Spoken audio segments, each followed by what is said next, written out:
When I tell you we talk about SAP, probably some of you will say, "Oh God, no, play anything but not that." But SAP actually can be a good thing for your business, and we have one of the world-leading experts here. Industry Area actually called him one of the top 10 SAP consultants worldwide. Hello and welcome, Chris Carter. Good day. Thank you for having me. I'm excited. Thank you very much for taking the time for this interview. Let's face it, most people come from their formal education. Let's say they go from high school to college, somewhere to the job world. So usually it is from you advance to calculus to advanced calculus, and when the job world begins, you end up with Microsoft Excel sheets. So that is probably the development you probably heard of. And as soon as someone gets in touch with SAP, the usual complaints are it's not very self-explanatory. It's very hard to implement. And as soon as we change anything, it's basically a nightmare from start to finish. And then we already prepare for the next nightmare. So when people say my business is on, because let's face it, many businesses go the way they wait way too long to migrate to SAP. And that can have harrowing consequences from wrong numbers, straightforward to regulatory and compliance issues, and in worst case, financial authorities will not let you get away with saying, sorry, we did Excel wrong. They will simply say, that's your problem, not ours. And Exactly. where's the money? So when someone asks you this very broad question, how can my business actually migrate to SAP? What's your answer on that one? Well, it's actually very easy. SAP has the ability to help any company of any size migrate their applications.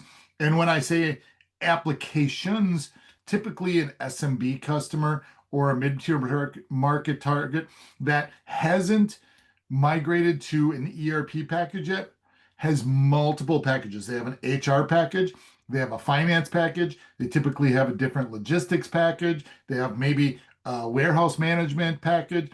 They have all these different applications out there. Well, SAP bundles that all together into one. So you save money, time. You don't have to worry about all these different packages upgrading, all of them being attacked by cybersecurity. And I literally talk to them, guys, you've got 18 different packages here. Is everything up to date? Are you secure? Have you been hit by any ransomware attacks? Have you been hit by any cyber attacks? Because that application that we just did a validation on, you are literally 2.5 years behind on your hot packs. And Wow. it's crazy. I was just talking with somebody before this meeting that somebody told me we did an evaluation, we ran our tools, and we were looking, said, oh, everything is great. Oh, we're fine. I'm looking at some of their Microsoft patches all alone, and I'm like, holy cow. When Yeah. was the last time you turned that server off and actually did the updates that you're supposed to? So, yes, that's how I literally lay it out. I can either scare the living bejesus out of them Mm-hmm. or I can be honest with them. And I tend to be very honest and I tell them the ugly warts that they have. Their baby's ugly.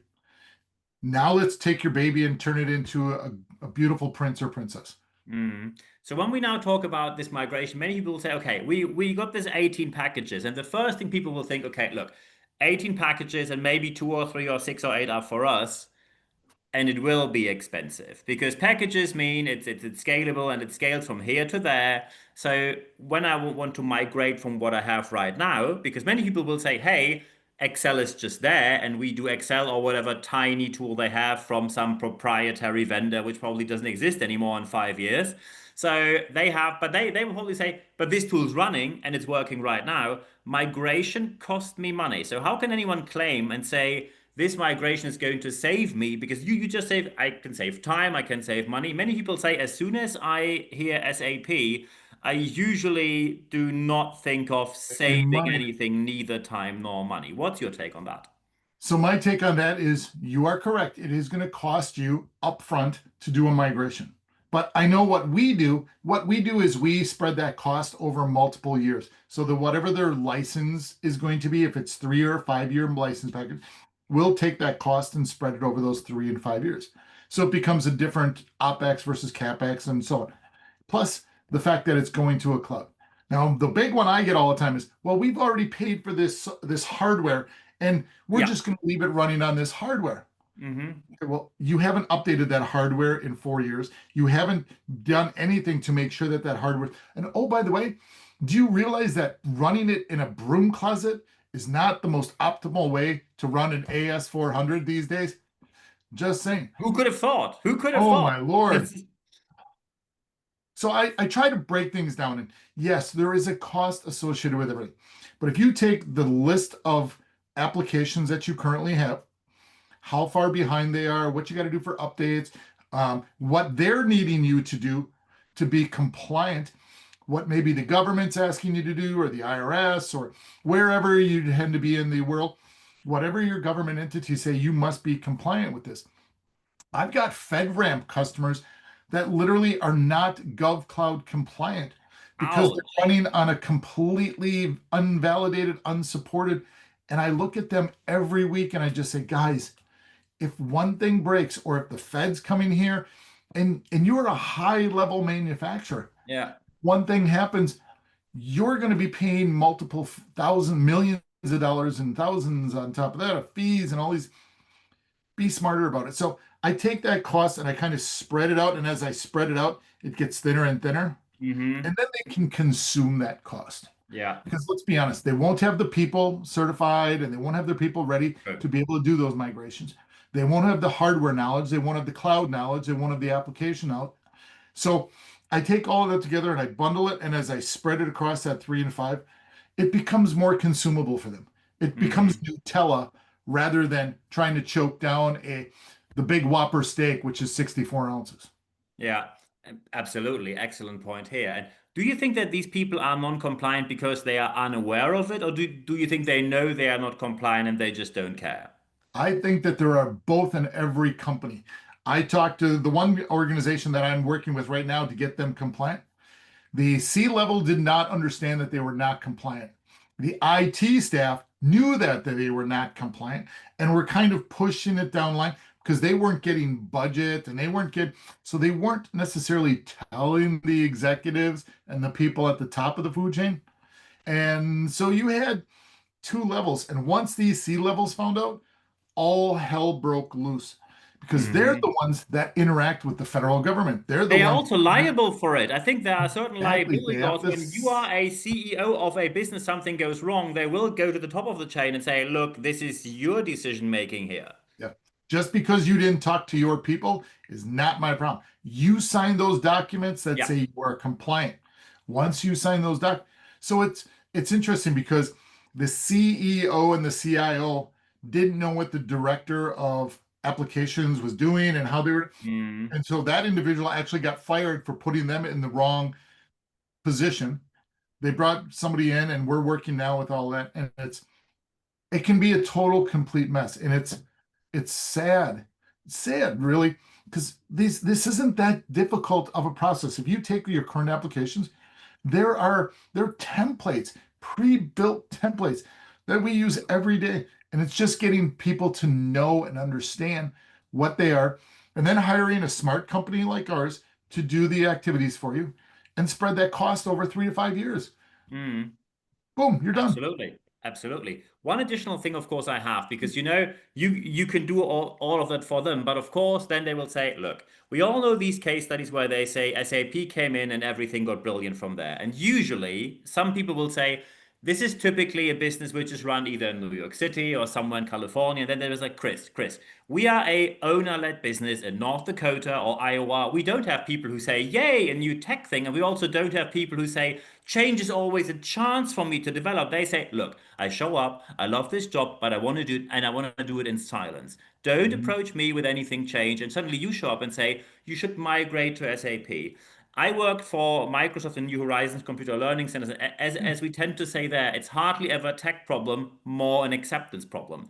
How do It's you overcome that people are probably unwilling to change from a system which is maybe running for a decade or longer and then migrating to a new system, including learning the whole system? How do you overcome that?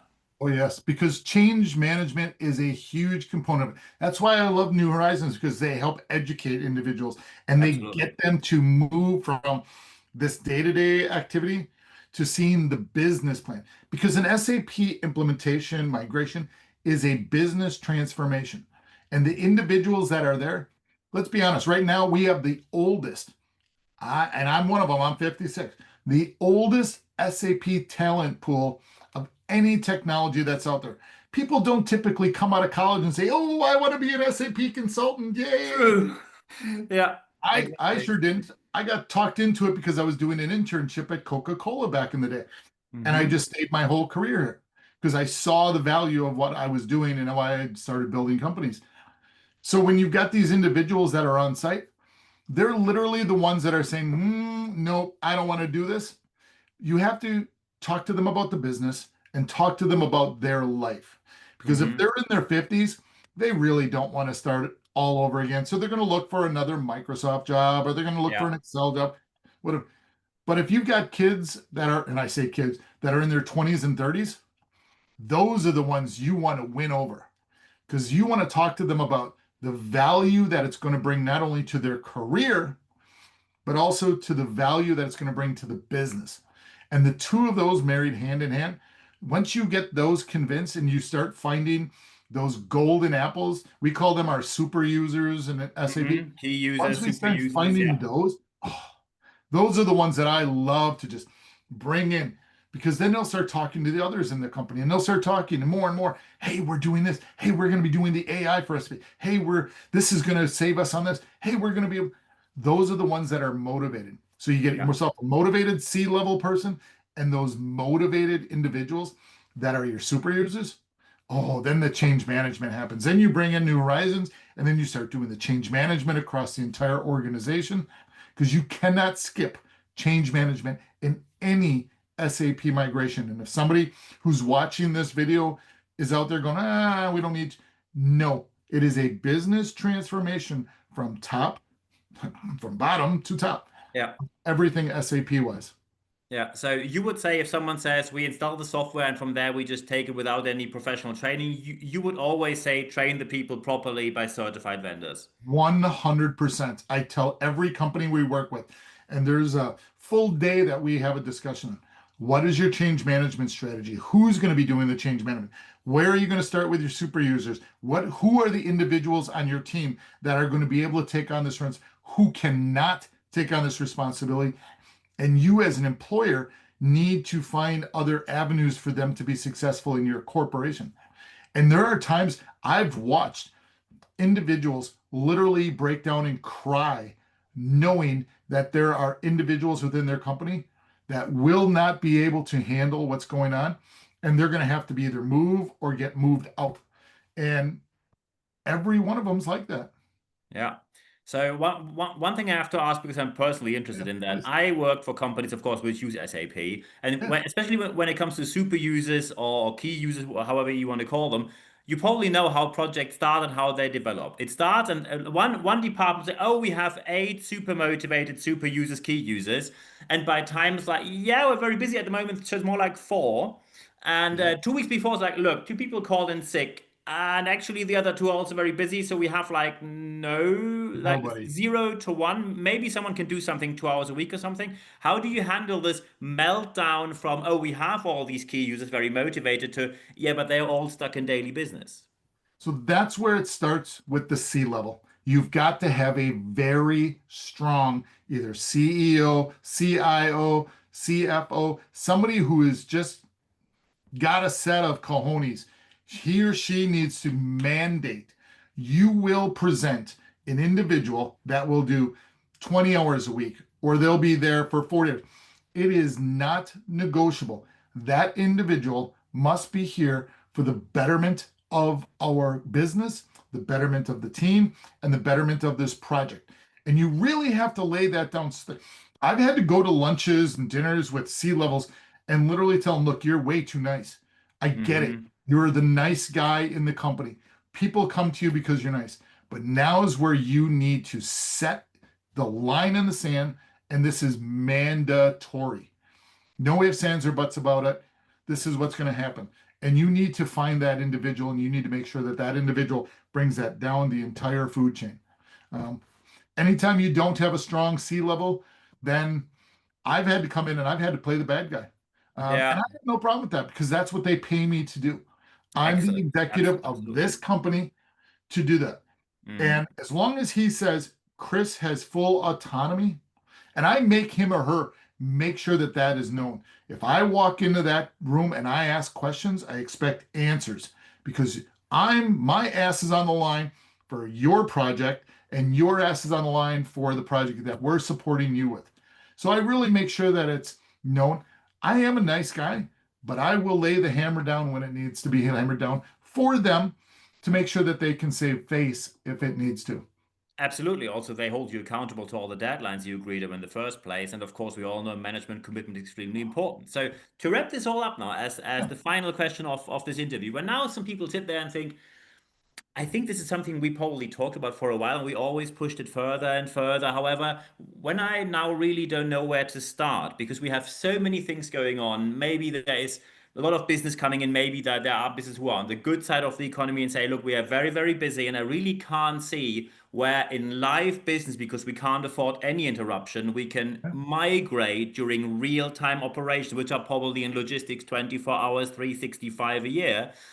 Where to start when it comes to migrating to SAP? What is your experience there and your top tips? Well, the first top tip I would say is please reach out to me on LinkedIn and introduce yourself, say you heard me on the podcast, and let's have a conversation because I can walk you through that scenario. It is not a big bang. What we're going to do is we're going to first do an evaluation of your current applications, and that's what you need to do too. Then you need to do an evaluation of your data. You do need to make sure that you're either going to go greenfield, bluefield, or brownfield. Most companies go either greenfield and start from scratch and start bringing in dibs and drabs of their data of their current applications. Some of them, the majority, will then go bluefield. Very little go brownfield. Very little just bring everything in and go to them. You are not going to do a big bang where all of a sudden on one full week, everything's going to be done. You don't want that because you haven't trained, you haven't done your data, you haven't done your application, you haven't even set up your systems. When we do these types of things, we're setting up systems. We're setting up systems in a tiered process. You're just going to start with a sandbox and you're going to test data. You're going to test how the SAP. You're going to have individuals that are going to do some testing in there, and we're going to do testing. And that process, we call it stair stepping. You're going to take steps. Just like when you raise a child, you're going to take baby steps to young child steps all the way up the process. And those pieces of the puzzle are laid out in a longer timeline. So you'll have the opportunity to be able to learn and to get your system set up. And remember, this is not taking away from your current landscape, wherever that may be. This is building behind it. So when we tear down that wall, Mr. Gorbachev, we're going to bring that new system is going to be there, and it's going to be this golden, pristine system that everybody's going to know how to use, and you're going to have the ability. You're still going to have your old system for a little bit of a period of time while we go through hypercare, but then that data gets put into storage, blob storage if it's 7 years old, and now you're going to have this nice, clean, pristine. But again, it takes time. So people need to give up time. You need to have budgets for those. And then again, we spread that cost and that time across the length of your licenses and support an organization from the beginning to the end to make sure that they're stable. And that's what you want. You don't want this and then just want this. And that's what Yeah. we try to make sure that everybody's on the same page with us on. Excellent. Perfect final answer. Of course, one bonus question I have, because some Please. people now say, look, Chris, when we migrate, I heard about this thing where many people talk about, like, do anything with AI. Anything like AI is something, and suddenly the magic happens, and we just can focus on our business rather than just the systems. What is the state of the affair, state of art at the moment when it comes to SAP? Is it something where small, mid-sized business can even think about? Or is it something which only corporations can afford? Where do you think SAP stands on AI at the moment? So AI has a great tool called Joule, Joule. As a matter of fact, I was just at an event in Las Vegas, Nevada. Between my gambling sessions, I went to different technology sessions. They have a fantastic tool with predefined templates and predefined AI learning LLMs, large language models, and small language models.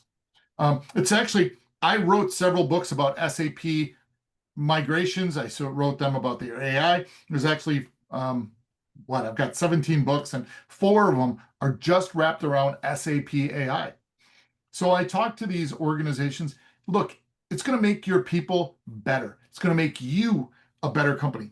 It is not going to replace your people. It's going to make them better employees. It's not going to do everything for you. It is going to do some things for you, You can ask the bots and you can ask the templates and have those predefined and set up.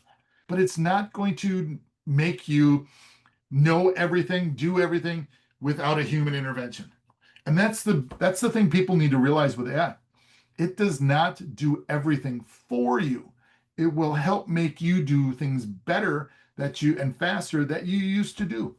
And the SAP Joule, I run it here. We use it for our customer support operations. We use it for our finance and HR.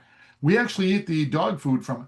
And every time I go and see Andrew Steiny and others as part of the team, it's amazing what they're working on. But again, it's not going to take you 100% out of the picture. It's going to make you bigger, better, stronger, and faster, just like the $6 million man did. We can rebuild it and we'll make it better.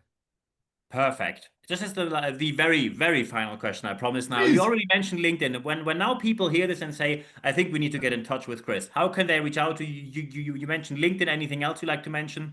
Yeah, I've got our corporate website, which is approyo.com. You can reach me there. You can reach me on any of the social medias. They've got me all over the place. I do respond to individuals who reach out to me directly. So you can do that. You can do our info@approyo.com. I get a copy of those when they come in and I read them. And if people want to have a conversation with me, I'll respond to it automatically and let marketing team know that I'm taking responsibility for those. So I'm always available. And then once we have a connection, I'm always willing to talk on a phone, do a Zoom call, Teams calls. As a matter of fact, somebody actually in 15 minutes, I have a meeting with an individual who I met through a podcast who's reached out several times and has asked maybe a dozen questions. And we're just going to sit here and have a conversation. And I'm going to let them ask the questions away. I think they're bringing a couple of individuals from their company. It's just so they can get knowledge. I've already sent them several of my books and just said, here, this is a baseline. This is the basement of your new home. Let's make sure it's strong first before you build that house. And we are going to go from there. We're going to have some good conversation. I'm going to get a coffee and an espresso and go from there. Perfect. I think these are the final words. We see SAP isn't as scary as many people think. And also, let's face it, it's a necessity today because when we're not compliant on the data, it's basically a catastrophe in the making. Let's prevent this from happening, and SAP is an excellent solution for that. So at the end of this podcast and videocast, there's only one thing left for me to say. Chris Carter, thank you very much for your Thank time. you. We'll see you soon.